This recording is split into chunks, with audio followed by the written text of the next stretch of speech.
اور شب غزالہ جو ہے وہ آج کے دن سے آج کی رات کے بارے میں ہے. بڑا ٹائملی شبہ آ گیا ہمارے پاس، اور وہ یہ ہے کہ ایک میڈیا اسکالر کہتے ہیں کہ شب برات کا قرآن میں کہیں ذکر نہیں ہے، تو پھر ہم اس کو اتنی اہمیت کیوں دیتے ہیں؟ اچھا وہ نقطہ اٹھایا جی قرآن میں نہیں، لہٰذا اہمیت کیوں دیتے؟ جی.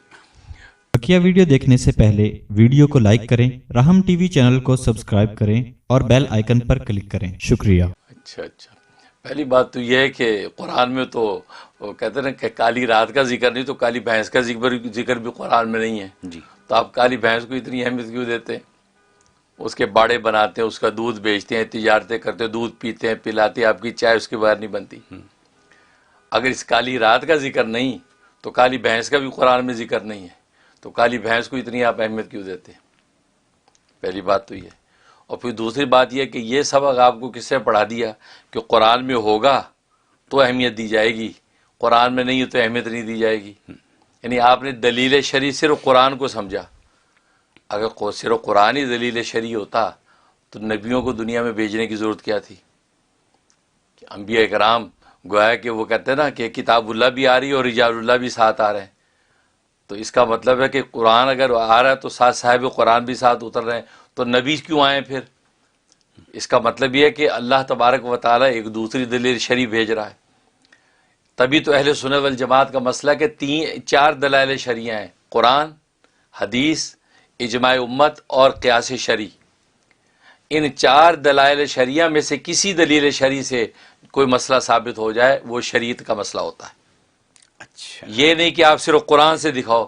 اگر صرف قرآن والی بات جو انہوں نے شوشا چھوڑا بظاہر خوبصورت لگتا ہے کہ ماشاءاللہ یہ تو قرآن کے بڑے ماننے والے لگتے ہیں کہ قرآن سے پوچھنا چاہتے ہیں، تو اگر یہ بات ہو تو پھر تو ان کی زندگی بڑی مشکل ہو جائے گی. وہ تو بھینس کا دودھ بھی نہیں پی سکیں گے، بھینس کا گوشت بھی نہیں کھا سکیں گے. تو ان سے پھر پوچھا جائے گا آپ بھینس کو اتنی اہمیت کیوں دیتے ہیں؟ بھائی قرآن میں تو اس کا ذکر نہیں ہے. ٹھیک ہے نا. چائے کو اتنی اہمیت کیوں دیتے ہیں؟ جی چائے تو قرآن میں ذکر نہیں ہے. چنے کی دال کو اتنی اہمیت کیوں دیتے ہیں؟ قرآن میں تو اس کا ذکر نہیں ہے. تو قرآن میں تو بہت چیزوں کا ذکر نہیں ملے گا. پھر تو معلوم یہ ہو کہ دوسری دلیل شرعی یعنی حدیث کے اندر دیکھو، حدیث میں نہیں ہے تو اجماع امت نے اجماع جو کیا اس مسئلے پہ وہ نہیں، تو قیاس شرعی، شریعت کے اصول کے مطابق قیاس کرو گے اس قیاس سے مسئلہ ثابت ہوگا. اور کتنے مسائل شرعیہ ہیں جو قیاس سے ثابت ہو رہے ہیں. تو پہلی مسٹیک تو ان کی یہ میڈیا اسکالر نے جو یہ قاعدہ بیان کر دی جو قرآن میں نہیں ہے لہذا اہمیت کیوں دیتے ہیں. اور پھر دوسری بات یہ کہ ڈبل سٹینڈرڈ لگتا ہے ان کا کہ جن راتوں کا قرآن میں ذکر ہے اس کو دیکھ کے یہ قرآن کو اہمیت نہیں دیتے. یعنی یہ تو شب برات کی بات ہو رہی ہے نا کہ شب برات کا جو قرآن میں ذکر نہیں ہے لہذا میں اہمیت کیوں دیتے ہیں. شب معراج کا تو ذکر قرآن میں ہے، شب اسراء لیلۃ اسراء کا تو قرآن میں ذکر ہے. اس وقت جب دیکھتے ہیں تو پھر قرآن کو اہمیت نہیں دیتے.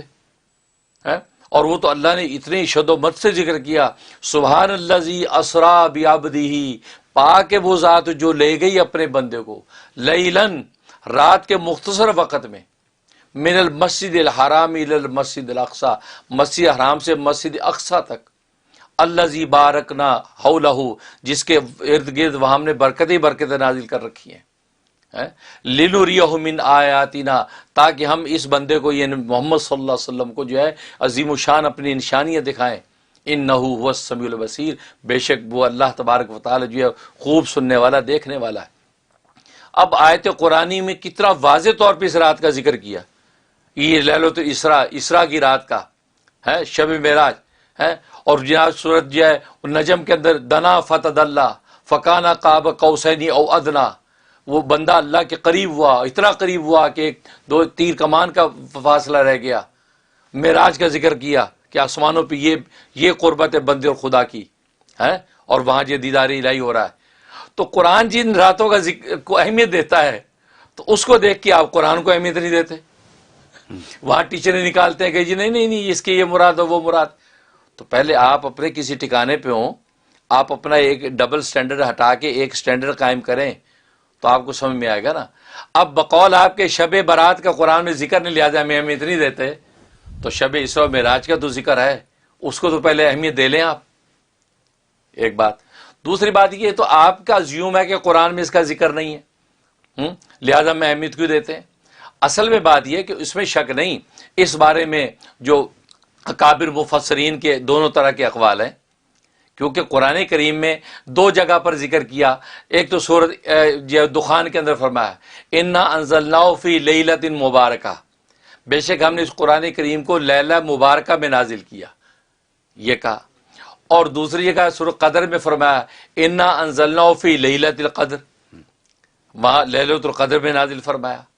تو یہاں پر جو ہے وہ جمہور مفسرین، جو اکثر مفسرین بے شک یہ کہتے ہیں کہ لیلہ مبارکہ سے مراد لیلۃ القدر ہے، لیلۃ القدر ہے، اور لیلۃ القدر رمضان میں آتی ہے، ٹھیک ہے نا، کیونکہ شہر رمضان الذی انزل فیہ القرآن، کہ رمضان کا مہینہ وہ ہے کہ جس میں قرآن نازل کیا گیا. اور وہاں کہہ دیا انا انزلناہ فی لیلۃ القدر، ہم نے قرآن کو نازل کیا لیلۃ القدر میں. تو معلوم ہے رمضان کے اندر جو رات آ رہی ہے لیلۃ القدر وہ مراد ہے، اس میں قرآن نازل کیا، ٹھیک ہے. تو یہ جمہور مفسر بے شک یہ کہتے ہیں کہ انا انزلناہ فی لیلۃ مبارکہ، جو کہا ہم نے برکت والی رات میں قرآن نازل کیا، تو وہ برکت والی رات تو لیلۃ القدر ہے، اور لیلۃ القدر رمضان میں آ رہی ہے، لہذا ان دونوں جگہوں پہ لیلۃ القدر مراد ہے، شب برات کا ذکر نہیں ہے. ٹھیک. لیکن ایک بہت بڑے مفسر، رئیس المفسرین، جو مفسرین کی بھی استاد، امام اکرمہ رحم اللہ تعالی، علامہ سیوطی رحمۃ اللہ علیہ نے در منصور میں پوری سند کے ساتھ یہ ذکر فرمایا. وہ امام اکرمہ بہت بڑے آدمی ہیں، انہوں نے فرمایا کہ انا انزلناہ فی لیلۃ المبارکہ جو ہے نا، اس سے مراد لیلۃ البرات ہے، یعنی شب برات مراد ہے. اور انا انزلناہ فی لیلۃ القدر میں لیلۃ القدر مراد ہے. انہوں نے یہ بات کہی. ابھی اتنا بڑا آدمی بغیر دلیل اور بغیر بنیاد کے تو بات نہیں کرتا، تو انہوں نے یہ بات کہی. بے شک وہ جمہور کا قول کچھ اور ہے، لیکن بہرحال وہ ثابت کر رہے ہیں کہ بھئی یہ لیلہ مبارکہ مراد لیلۃ البرات ہے، شب برات مراد ہے، ٹھیک ہے نا. کیوں؟ اس لیے کہ یہاں پر کیا فرمایا کہ لیلہ مبارکہ برکت والی رات میں نازل کیا، اور فیہا یفرق من کل امر حکیم، کہ اس رات کے اندر جو ہے ہر حکمت والا کام جو ہے وہ بکھیر دیا جاتا ہے، تقسیم کیا جاتا ہے، یعنی فرشتوں کو تقسیم کیا جاتا ہے. ٹھیک. اب یہاں آپ اصل میں قرینے دیکھیں، ان میڈیا اسکال کو ویسے قرینے دیکھنے کا بہت شوق ہے، تو یہاں قرینہ دیکھیں، قرینے ایسے اختیار کیا اللہ تبارک و تعالیٰ نے کہ آپ کو ماننا پڑے گا کہ امام اکرمہ کی بات میں جان ہے، وزن ہے، بے وزن بات نہیں ہے. دیکھو سورۃ قدر جو ہے یہ 25ویں نمبر پر نازل ہوئی، نزول کے وقت بھی اس کا 25واں نمبر 25، 25ویں نمبر پہ نازل ہوئی، اور اس میں اللہ تبارک و تعالی تفصیل سے بیان کر دیا انا انزلناہ فی لیلۃ القدر، ہم نے اس قرآن کو لیلۃ القدر میں اتارا. وما ادراک ما لیلۃ القدر، تجھے کیا معلوم کہ لیلۃ القدر کیا ہے؟ اور ایمفسائز کر رہے ہیں لیلۃ القدر خیر من الف شہر، لیلۃ القدر جو ہے یہ 1000 مہینے کی عبادت سے افضل ہے. یہ صاف صاف بتا رہے ہیں. اس رات میں کیا ہوتا ہے؟ تنزل الملائکۃ والروح فیہا باذن ربہم، کہ نازل ہوتے ہیں فرشتے اور روح الامین یعنی جبرائیل الصلوۃ والسلام ہے اللہ کے جو ہے وہ احکامات اذن کے ساتھ، اور ہر امر اور تدبیر حکم کو لے کر. اب دیکھو اس کے اندر پوری ڈیٹیل سے بیان کر دیا کہ یہ رات لیلۃ القدر ہے، اور وہاں نزول ملائکہ ہوتا ہے. اور یہ سورت جو ہے دخان یہ 64ویں نمبر پہ نازل ہوئی، 64، 64ویں نمبر، 25 کے بعد 64ویں نمبر پہ یہ نازل ہوئی. اس میں اللہ فرماتے انا انزلناہ فی لیلۃ المبارکہ، کہ ہم نے نازل کیا اس قرآن کو لیلہ مبارکہ میں. اور اس کے اندر جو ہے آگے فرمایا فیہا یفرق، اور یہ رات کیسی ہے؟ فیہا یفرق من کل امر حکیم، فرمایا کہ یہ رات، اس رات کے اندر کیا کیا جاتا ہے؟ اس کے اندر وہ حکمت والے امر جو فرشتے لے کے اترے تھے لیلۃ القدر میں، کہا جو اترتے ہیں، وہ حکمت والے جو امور تھے وہ تقسیم کیے جاتے ہیں فرشتوں میں، یفرقو، بکھیرے جاتے ہیں، تقسیم کیے جاتے ہیں. تو یہاں دیکھو آپ کو دو عنوان ملے، ایک وہ احکام الہی کی تقسیم، ایک وہ احکام الہی کی تنزیل. ٹھیک. تو دیکھو ظاہر ہے کہ جب کسی حکم نامے کو بادشاہ نے نافذ کرنا ہوتا ہے تو پہلے اس کی لکھوا کے مور لگا کے وزیر کے حوالے کرتا ہے نا. اب وزیر اپنے کارندوں کو دیتا ہے، کرندے لے کے اب اس کو ملک میں نافذ کرتے ہیں. تو پہلے وہ چیز تیار کی جاتی ہے، لکھی جاتی ہے، مور کی جاتی ہے، فیصلہ کیا جاتا ہے، اب آگے نازل کیا جاتا ہے نا. سیدھا ڈائریکٹ تو نہیں کیا جاتا. اب اللہ اصل میں یہ ترتیب بتا رہا ہے کہ یہ انا انزلناہ فی لیلۃ مبارکہ، یہ برکت والی جو رات ہے نا، اس میں وہ جو احکام الہی دنیا کے اندر جو سال بھر ہونے ہیں وہ ان کو تیار کر کے لکھ کے وہ تقسیم کر دیے گئے فرشتوں میں. لو بھائی یہ احکامات فلاں کے، یہ اتنا، یہ اس سال مرے گا یہ جیے گا، یہ مرے گا یہ جیے گا، یہ حج کرے گا، یہ اتنے نیک اعمال کرے گا، اور اس کا اتنا رزق اتارا جائے گا. ساری ترتیب پورے سال کی بنا کے وہ سارے کے حوالے کر دی جاتے. فیصلے جو حوالے کر دی جاتے ہیں تو لیلۃ القدر بھی آتی ہے تو وہاں تنزیل ہو رہی ہے، تنزل اتر رہی ہو فرشتے، کوئی فرشتے اتر کے وہ تدبیر کر دیتے ہیں. تو یہ تو بالکل درایت اور عقل و دانش بھی کہتی کتنی ترتیب کے ساتھ قرآن نے یہ بات بیان کر دی. ایک جگہ تقسیم ہو رہی ہے فیصلوں کی، اور ایک جگہ اس کی جو تنزیل ہو رہی ہے نازل کر دیے. تو دونوں میں کوئی آپس میں تضاد نہیں ہے. لہذا لیلہ مبارکہ سے مراد لیلۃ البرات ہی ہے، شب برات ہے، کہ جس کے اندر جو ہے اللہ تبارک و تعالیٰ یہ فیصلے کرتے ہیں.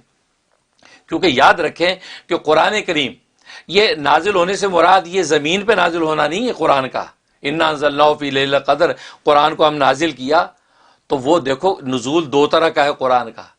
ایک نزول واقعی ہے، ایک نزول تدریجی ہے.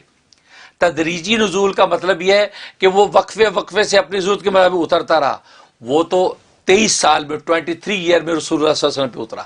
یہ نزول تدریجی ہے. ٹھیک. ایک نزول واقعی ہے، اکٹھا ایک دم لوح محفوظ سے اتارا اکٹھا پورا، اس کو کہتے ہیں نزول واقعی. یہ اس رات کے اندر اترا ہے. ٹھیک. لوح محفوظ پہ لکھا ہوا تھا، وہاں سے اللہ تبارک و تعالیٰ نے جو ہے وہ یکدم جو ہے آسمانی دنیا، یہ دنیا کا آسمان نظر آتا ہے. یہاں بیت المعمور، وہاں بھی ایک کعبہ ہے جو دنیا کے کعبہ کے بالکل محاذات میں ہے. وہاں کعبہ، اس کعبہ کی چھت کے اوپر اتارا، وہاں سے لکھوا کے وہاں اتار دیا. تو یہ دفعتاً واحدہ، ایک ہی دن میں سارا اترا. اس کو نزول واقعی کہتے ہیں. اب نزول واقعی جب ہوتا ہے، ہوا یا ہوتا ہے دنیا میں کوئی بھی، تو اس کے دو پروسیس ہوتے ہیں. ایک فیصلہ ہوتا ہے کہ یار یہ ہمیں کرنا ہے، اور ایک وہ کر دیا جاتا ہے. یہ ہوتا ہے نا. ٹھیک ہے نا. اب پہلے لیلۃ البرات کے اندر شب برات میں یہ فیصلہ ہوا کہ اللہ نے یہ فیصلہ کیا انا انزلناہ فی لیلۃ مبارکہ، ہم نے نازل کیا لیلہ مبارکہ میں قرآن کو. کیا مطلب؟ ہم نے اس کے نزول کا فیصلہ کر دیا. اس رات میں فیصلہ طے ہوا کہ قرآن کو جو ہے اس رات کے اندر اتارا جائے گا، یا ابھی جو رمضان آ رہا ہے مثلا، تو رمضان جو آ رہا ہے اس رمضان کی لیلۃ القدر میں اتار دیا جائے گا. یہ فیصلہ شب برات میں ہو اس وقت. تو فیصلہ ہو گیا. فیصلہ ہونے کے بعد اس سال میں اس کے بعد جب رمضان آیا، رمضان کی لیلۃ القدر آئی، تو اس میں پورا کا پورا اتار دیا گیا. تو گویا کہ وہ جو ہے اس کی تجویز پہلے ہو گئی، فیصلہ تیار ہو گیا، اور نفاذ لیلۃ القدر میں ہو گیا. تو دو حصے بن گئے نزول واقعی کے، کہ لیلۃ الشب برات کے اندر فیصلہ ہوا کہ قرآن کو اتاریں گے ہم لیلۃ القدر میں، اور لیلۃ القدر میں اتار دیا. تو دونوں میں کوئی تضاد نہیں ہے. کہ میں نے بتایا نا کہ پہلے تو فیصلہ تیار ہوتا ہے نافذ کرنے کے لیے، اس کے بعد نافذ ہوتا ہے. تو یہ ہوا. تو لیلۃ البرات جو ہے شب برات جو، اس میں فیصلہ ہوا کہ اللہ تبارک و تعالیٰ نے فیصلہ کر دیا کہ قرآن کریم کو آنے والے رمضان کی لیلۃ القدر میں ہم اتاریں گے آسمانی دنیا پہ. اور جب وہ لیلۃ القدر آئی تو اس کو اتار دیا. تو لہٰذا دونوں جگہ یہ کہنا درست ہوا کہ انا انزلناہ فی لیلۃ القدر، ہم نے لیلۃ القدر میں اتارا، اور ادھر کہہ دی انا انزلناہ فی لیلۃ مبارکہ، ہم نے لیلہ مبارکہ میں اتارا. اس اتارے سے مراد کیا ہے؟ کہ اتارنے کا فیصلہ کیا. کیونکہ عربی کے اندر کا مزاج ہی عربی کا، جو چیز بالکل قریب ہونے والی ہو اس کو ماضی کے صیغے کا استعمال کیا جاتا ہے کہ گویا کہ ڈن ہے، ہو گئی. جیسے دنیا میں نہیں کہتے جی ٹھیک ہے یہ ڈیل ڈن ہو گئی، حالانکہ ڈیل ڈن نہیں ہوئی. ڈن تو پاس کا صیغہ یوز کر رہے ہیں، ابھی تو آگے پروسیس ہونا ہے نا. بالکل. تو ڈیل ڈن، تو جو بالکل کنفرم ہو جائے تو اس کو ڈیل ڈن بولتے ہیں. ایسی اللہ نے یہاں پہ ماضی کا جو صیغہ استعمال کیا نا، انا انزلناہ، ہم نے اتارا قرآن کریم کو لیلہ مبارکہ میں. اس کا مطلب ہے کہ ڈیل ڈن، ہم نے فیصلہ کر دیا کہ لیلۃ برات میں کہ قرآن کریم جو ہے لیلۃ القدر کے اندر اتارا جائے گا. تو دونوں میں کوئی تضاد نہیں. لہٰذا امام اکرمہ کا یہ کہنا کہ لیلہ مبارکہ سے شب برات مراد ہے جس میں تقسیم امور ہو رہے ہیں، تو بالکل کامن سینس ہے اور بالکل درست ہے، اور اس کی تائید حدیثوں سے مل رہی ہے. اور ایک دو حدیث نہیں، 17 صحابہ 17 صحابہ سے حدیث سے منقول ہے. اور جس کے اندر صحیح حدیثیں بھی ہیں، جس میں حسن بھی ہیں، حسن لغیری بھی ہیں. یعنی جو ضعیف حدیثوں کو تہمت لگا کے لوگ دھوکہ دیتے ہیں، بس ضعیف حدیثوں کا تو اصول یہ ہے کہ آپ نے جس اصول پر ان کو ضعیف کہا ہے، اسی اصول حدیث میں یہ بھی اصول ہے کہ اگر تعدد طرق و سندیں کئی ہوں تو ضعیف جو ہوتی ہے وہ حسن لغیری بن جاتی ہے. تو جو حدیثیں صحیح بھی ہوں، حسن لذاتی بھی ہوں، حسن لغیری بھی ہوں، اور 17 صحابہ سے منقول ہوں، ان حدیثوں کے ساتھ اکرمہ کی جو تفسیر ہے اس کی تائید بھی ہو رہی ہے. تو قرآن سے شب برات ثابت ہو رہی ہے. آپ اپنے الزام میں سمجھو کہ قرآن میں شب برات کا ذکر نہیں ہے. کیسے ذکر نہیں ہے؟ انا انزلناہ فی لیلۃ مبارکہ. لہٰذا اس لیے امام اکرمہ نے فرمایا کہ یہ جو ہے نا، اس سے مراد شب برات ہے. شب برات، اور شب برات جس کے اندر اللہ تبارک و تعالیٰ جو برات بری کرنے کو کہتے ہیں، اس رات میں اللہ تبارک و تعالیٰ جو ہے وہ جہنم سے بندوں کو بری کرتے ہیں. یہاں تک کہ حدیث میں آتا ہے کہ اس رات میں جیسے مغرب ہوتی ہے تو اللہ تبارک و تعالیٰ آسمانی دنیا پر اجلال فرماتے ہیں، اجلال فرماتے ہیں اور جھانکتے ہیں، پوری دنیا کو جھانکتے ہیں. فرمایا فَيَغْفِرُ لِجَمِيعِ خَلْقِهِ، ساری مخلوق کی بخشش کر دیتے ہیں، سبحان اللہ. سب کی بخشش کرتے ہیں. الا للمشرکین، لیکن مشرک کی بخشش نہیں ہوتی. او قاتل نفس، کسی کو حق قتل کرنے والے کی بخشش نہیں ہوتی. اور مشاہنین، یا جو کینہ رکھنے والے کی بخشش نہیں ہوتی. یہ تو مطلب یہ ہے کہ دیکھو اللہ نے سب کی بخشش کر دی اس رات کے اندر. یہ وہ برات کی رات. تبھی نبی کریم صلی اللہ علیہ وسلم فرماتے ہیں فلاں قبیلہ، جس قبیلے کے کتنے مویشی ہیں، ان مویشیوں کے بالوں کی مقدار آج کی رات اللہ بخشش کرتے ہیں. یہ وہ رات ہے. اس لیے حضرت علی رضی اللہ تعالیٰ سے روایت منقول ہے، فرمایا کہ اس رات میں عبادت کرو اور دن کا روزہ رکھو. اس کے روزے کی فضیلت ہے. اور اسی طریقے سے صحابہ اکرام سے جو ہے متعدد طرق کے ساتھ یہ اس کی احادیث آتی ہیں. یہاں تک کہ وہ لوگ کہ جو یہ قرآن حدیث کے دعوے کرتے ہیں اور جو عام جمہور امت کے موقف کا انکار کرتے ہیں، وہ علامہ ناصر الدین البانی، ان کے ہاں بہت بڑے محدث ہیں. علامہ ناصر الدین البانی جو ہے، انہوں نے بھی، جو ان کے امام ہیں، انہوں نے بھی مان لیا کہ شب برات کی جو حدیثیں ہیں وہ تو درجہ صحیح تک بھی پہنچی ہوئی ہیں. بہت سی اس میں صحیح ہیں، بہت سی حسن ہیں. تو جب آپ کے ابا جی مان رہے ہیں بھائی، آپ کو ماننے میں اب کیا ہے؟ اب ایسے موقع پہ ابا جی سے کان کتراتے ہیں؟ ایسا نہیں. اب آپ انصاف کریں، جب ہر جگہ ان کو لاتے تو پھر آپ یہاں بھی مانیں، چپ کر کے کہیں. اور پھر دوسری بات یہ کہتا ہے اور شب برات بدعت ہے، بدعت ہے. جب آپ ہر دلیل قرآن حدیث سے لیتے ہیں تو پھر قرآن حدیث سے ہمیں یہ بھی بتا دیں کہ کہاں کسی نبی نے کس حدیث میں کہہ دیا کہ شب برات بدعت ہے، یا کس صحابی نے آپ کو کہہ دیا کہ شب برات بدعت ہے. تو آپ بھی اپنے اس قول پہ کوئی قرآن حدیث سے دلیل پیش کریں نا، آپ اپنی عقل استعمال نہ کریں یہاں پھر. ٹھیک ہے نا؟ تو کہنے کا مقصد یہ بڑی بابرکت رات ہے، ایسا میں. اور جب بھی دیکھو وہ عنوان دیکھو کیسے، وہاں لیلہ مبارکہ کہا اس کو، برکت والی رات. اس میں کہنے میں راز ہے کہ برکت والی رات اس لیے کہا کہ دیکھو یہ رات کے اندر ایسا بہترین فیصلہ ہوا نزول قرآن کا. یہ اس کی برکت کی علامت ہے کہ اس کی برکات اب تم دیکھو گے کہ لیلۃ القدر میں قرآن نازل بھی ہو جائے گا. سبحان اللہ. تو برکت کا عنوان ہی ہے. وہاں لیلۃ القدر کے لیے برکت کا عنوان استعمال نہیں کیا، وہاں تو قدر کا، قدر و منزلت کے فیصلے ہوں گے. وہاں تو تمہیں قرآن مل گیا، وہاں تو تمہاری منزلت قدر بڑھ گئی، برکتیں تو اب پیچھے سے ہی اسٹارٹ ہیں. تو گویا کہ دیکھو برکت کا عنوان اختیار کر کے بھی اشارہ کر دیا کہ شب برات مراد ہے کہ جس کے اندر یہ فیصلہ ہو رہا ہے. اور جب ظاہر ہے کہ جب ایسے فیصلے ہوتے ہیں تبھی مبارک فوراً دیتے ہیں، جی کانگریچولیشن، مبارک، ماشاء جی مبارک، بڑا اچھا فیصلہ ہوا، اب وہ امپلیمنٹ ہو رہا ہے. تو یہ تو برکت کا عنوان ہے ہی شب برات کے ساتھ. اس لیے جو ہے یہ ماننا چاہیے اور یہ پوری درایت و دانش کے ساتھ انسان کو سوچنا چاہیے کہ قرائن ایسے استعمال کر رہا ہے قرآن کہ لیلہ مبارکہ سے مراد جو ہے شب برات ہے، اور پھر صحیح اور حسن حدیثیں اس کی تائید کر رہی ہیں، تو آپ کو انکار کی تو گنجائش ہی نہیں ہے. اس لیے اس بابرکت جو ہے رات سے نفع اٹھانا چاہیے. یہ جو ہے امت کے اندر ایک بہت بڑا جو ہے کہتے ہیں کہ بہت بڑا یہ دھوکہ ہے کہ ایسی بابرکت راتوں سے جو ہے وہ محروم کرتے ہیں.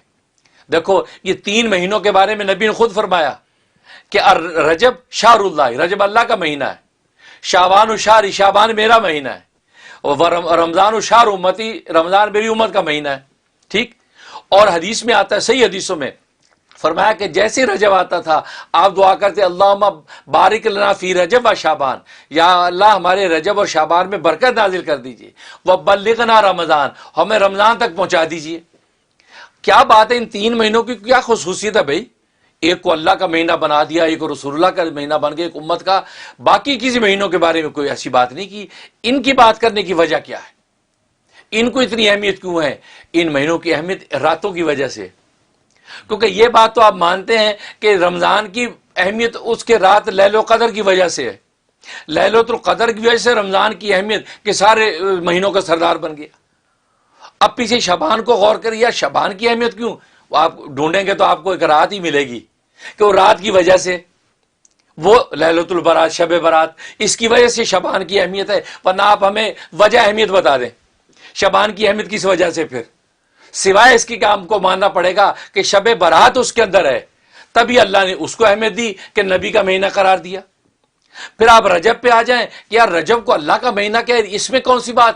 آپ کو ماننا پڑے گا اس میں بھی ایک رات ہے جس کو شب معراج کہتے ہیں، اس کی وجہ سے شب جو رجب کی اہمیت ہے، اس کو اللہ کا مہینہ، کہ معراج میں اللہ کی طرف سفر ہوا، اللہ نے اس کو اپنا مہینہ بنا دیا بہت ہے۔ اور شعبان جو ہے رسول اللہ صلی اللہ علیہ وسلم چونکہ وہاں سے وہ عبادت لے کے آئے تو شعبان اگلا مہینہ نبی کا بنا دیا، اور پھر امت کے لیے جو لے کے آئے تھے قرآن تو فرمایا کہ یہ جو ہے وہ آپ کو جو ہے لیلۃ القدر رمضان جو ہے امت کا مہینہ بنا دی۔ تو لیلۃ القدر کی وجہ سے رمضان کی اہمیت ہے، تو پھر آپ کو ماننا پڑے گا شعبان اور رجب میں بھی کوئی وجہ اہمیت موجود ہے۔ اگر ہماری اہمیت کو وجہ اہمیت نہیں مانتے، آپ اپنی وجہ بتائیے۔ پھر آپ کو ماننا پڑے گا اس میں شب برات ہے، اس وجہ سے اس کی اہمیت ہے، اس میں شب معراج اس وجہ سے اس کی اہمیت ہے۔ سبحان اللہ، ویری ویل۔ تو لہٰذا اس وجہ سے یہ دھوکے میں نہ ڈالیں امت، نادان امت کو کہ اوقات ضائع نہ کریں، یہ قیمتی لمحات ہیں۔ اللہ آسمان دنیا پر حدیث میں آتا ہے، آ جاتا ہے، اور مغرب کے وقت سے آ جاتا ہے، اور صبح صادق تک یہ وہاں سے پکار آتی رہتی ہے، حل من مستغفر فاغفر لہ، ہے کہ تم میں سے بخشی مانگنے والا میں اس کو بخش دوں، حل من مسترزق فارزق لہ، ہے کہ تم میں سے رزق مانگنے والا میں اس کو رزق دے دوں، حل من مبتلا فعافیہ، ہے کوئی کسی مصیبت میں مبتلا میں اس کو عافیت دے دوں، اللہ قضا اللہ قضا۔ حدیث میں فرمایا کہ اللہ انسانوں کی ہر ضرورت کا نام لے کے پکارتے ہیں، کھلی کچہری لگی ہوئی ہے، آپ مغرب کے بعد سے مانگنا شروع کر دیں آپ کو ملنا شروع ہو جائے گا۔ اور یہ انکار کی کوئی گنجائش نہیں، ایسی رات ہے فرمایا کہ بس موٹے موٹے گناہ یہ گناہوں والے جو محروم رہیں گے، اگر وہ توبہ کر لیں ان کے گناہ بھی معاف۔ تو یہ تو وہ بخشش کی رات ہے، کیوں؟ اس لیے کہ اگر رمضان آ رہا ہے کہ امت تمہارا مہینہ آگے آ رہا ہے، تو وہاں اس مہینے میں انٹر ہونے سے پہلے اللہ ہمیں غسل توبہ کا موقع دے رہا ہے۔ یہ غسل توبہ کا موقع ہے، آج کی رات غسل توبہ کر لو، شفاف ہو جاؤ، اور اچھے اگر ایسے اچھے ہوئے کہ کوئی میل نہ رہا تو جیسے رمضان شروع ہوگا تو رحمت کا عطر تم پہ چھڑک دیں گے، تبھی پہلا عشر رحمت کا ہے۔ اور اگر ذرا کچی پچی کی توبہ ہوئی، کچھ میل رہا، تو پہلے 10 دن کے اندر میل اور صاف ہوگا، تو دوسرے عشرے میں تمہاری بخشش ہو جائے گی۔ اگر اور ہی گندے آلودہ ہوئے تو تیسرے عشرے تک جب پہنچو گے اس وقت تک کافی صاف ہو جاؤ گے، تو عتق من النار، جہنم سے بری کرنے کا پروانہ جاری کر دیں۔ تو کتنی عمدہ ترتیب، عقل و درایت سے کام لیں تو پورا قرآن سمجھ میں آتا ہے۔ سبحان اللہ حضرت، بہت خوب، بہت سبحان اللہ۔ I mean, I don't have any words to say anything، کیونکہ جیسے آپ نے اس کو ثابت کر دیا قرآن اور سنت کی رسول کی جیسی روشنی میں آپ نے ثابت کیا، اس میں کوئی گنجائش نہیں ہے، اب اس میں کوئی کوشچن نہیں بنتا، میرے حساب سے اس میں کوئی کوشچن نہیں ہے۔ آج کی رات موجود ہے، آپ سے چھوٹا سا فالو اپ کوشچن کروں گا، کیا کریں رات کو؟ حالانکہ آپ نے اپنے فیس بک پہ اور ہر جگہ بتا دیا آپ نے، لیکن پھر بھی کچھ لوگوں کو پتا نہیں، مجھ سے پوچھا لوگوں نے کیا کریں آج رات کو۔ اللہ اکبر، نہیں بالکل صحیح۔ اس کے لیے ظاہر ہے کہ لوگوں کو میں نے اس پہ فیس بک پہ لکھ بھی دیا ہے، اور اس کا سب سے بڑا یہ ہے کہ ایک تو سورۃ دخان کی تلاوت کریں۔ جی ہاں، جیسے مغرب ہو جائے تو سورۃ دخان کی تلاوت کریں، سورۃ دخان کی تلاوت کرنے کے بعد جو ہے وہ حسبی اللہ و نعم الوکیل 1000 دفعہ پڑھیں۔ ٹھیک، اس کے بعد جو ہے وہ یا حی یا قیوم برحمتک استغیث 1000 دفعہ پڑھیں۔ جی، اس کے بعد صلاۃ و تسبیح پڑھیں۔ جی، تسبیح پڑھیں اور پھر اب اپنی حاجتیں اللہ تبارک و تعالیٰ سے مانگیں. جیسے اللہ اعلان کر رہا ہے، جیسے میں نے حدیث میں بتایا ڈیفینیٹلی اعلان بار بار ہو رہا ہے، اس کے مطابق آپ حضرات مانگتے رہیں کہ اللہ سے یا اللہ بخشی کر دے، یا اللہ رزق دے دے، یا اللہ مسائل حل کر دے، بیماریاں دور کر دے، پورے آفات سماوی زمین سے محفوظ کر دے، وہ مانگنا شروع کر دیں. اس طریقے سے یہ آپ اپنا ساری رات پوری کریں. بہت خوب. میں صرف بہت سے لوگوں کی طرف سے اتنی سی آپ سے جسارت کروں گا کہ جس کو جو آتا ہے وہی پڑھے، ہاں بالکل صحیح. کچھ نہ کچھ مانگ لے، کچھ نہ کچھ پڑھ لے. بالکل صحیح ٹھیک، بات. بس بہت شکریہ حضرت. Unbelievable, very very very informative, educational. یہ اگر اسٹوڈنٹ سن رہے ہوں تو یہ ان کے لیے کریڈٹس ہیں، جی الحمد للہ واقعی صحیح کالج بات. کے کریڈٹس ہیں یہ ان کے لیے. ایسی بات چیت آپ نے کر دی.